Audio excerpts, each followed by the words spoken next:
We're in the midst of district play here at Beast, Texas, and for our game of the week, we've got one of the biggest showdowns going on right in our backyard, the Battle of the Bulldogs, Chapel Hill and Kilgore.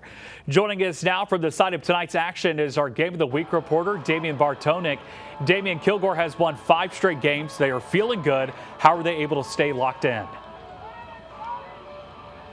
Hey, BG, like the saying goes, act like you've been there before. And that's what this Kilgore team is all about. They never forget that. They're always about business at all times, and that's a huge reason why they've been successful this season. Now, this week at practice, it was almost like they forgot they've won so many games in a row. Head coach Clint Fuller told me that his guys aren't celebrating district wins because they have goals that go beyond the regular season. But what makes this team special in his eyes isn't the amount of talent on both sides of the ball, but their ability to bounce back from anything from the opening kick to the final drive of the game.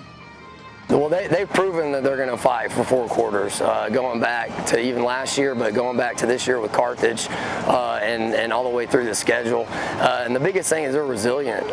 They understand there's going to be ups and downs in the game of football. There's going to be momentum swings. But if we keep our focus and we keep our heads down and keep fighting, we're going to have a chance at the end of the game. Now, they'll definitely need all 4 quarters of resiliency tonight, but man, this team just oozes confidence and also preparation. You're just not going to catch this team lacking at all. Now, Brendan, we're still about an hour and 15 minutes away from kickoff. I'm right next to the concession stand. They do take cards, so I'm going to get a little chili Frito pie in the meantime, but for now, Brendan, I'm going to send it back to you in studio.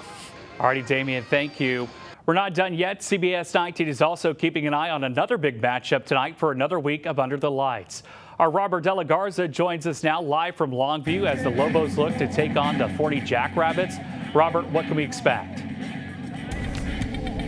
That's right, Brendan. Welcome to the beautiful Lobo Stadium here as they're looking to take on Forney Jackrabbits. I mean, their past, where they've had a lot of success against the Jackrabbits. I mean, going back to 2022, they have won the last 3 games, so it should be a pretty exciting matchup going forward. But Longview's quarterback Johnny Hamilton had a big game against Rockwall last week with a pair of touchdowns, one on the ground and one in the air, throwing for over 150 yards, a season high for him. But they were able to get over the Yellow Jackets last week to end a 2-game skid. 2 other names to keep an eye on are Mason Washington and Jacaden Davis. Davis had 88 yards on the ground, and a tutty himself just 5 carries last week in Rockwall. Forney also coming off a dub against Rose City, outscoring them by 2 touchdowns. Javian Osborne is a key player here who played against Rose City, putting up 300 yards rushing and a pair of touchdowns, averaging 10 yards a carry. Another guy to keep your eye on for Forney, quarterback Nelson Peterson Jr., who threw 3 touchdowns last week and put up 277 yards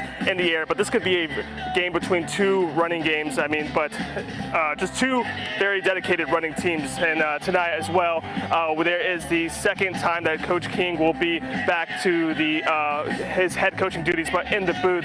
This is his first game back to Lobo Stadium since week 2, whenever he left for medical reasons as well as surgery as he was undergoing mouth cancer. So he says he's feeling better. He's progressing day to day, but just kind of misses the game more than it missed him. But this isn't the only game that we'll be at tonight. We'll also be just down the road at Hallsville as they're looking to take on.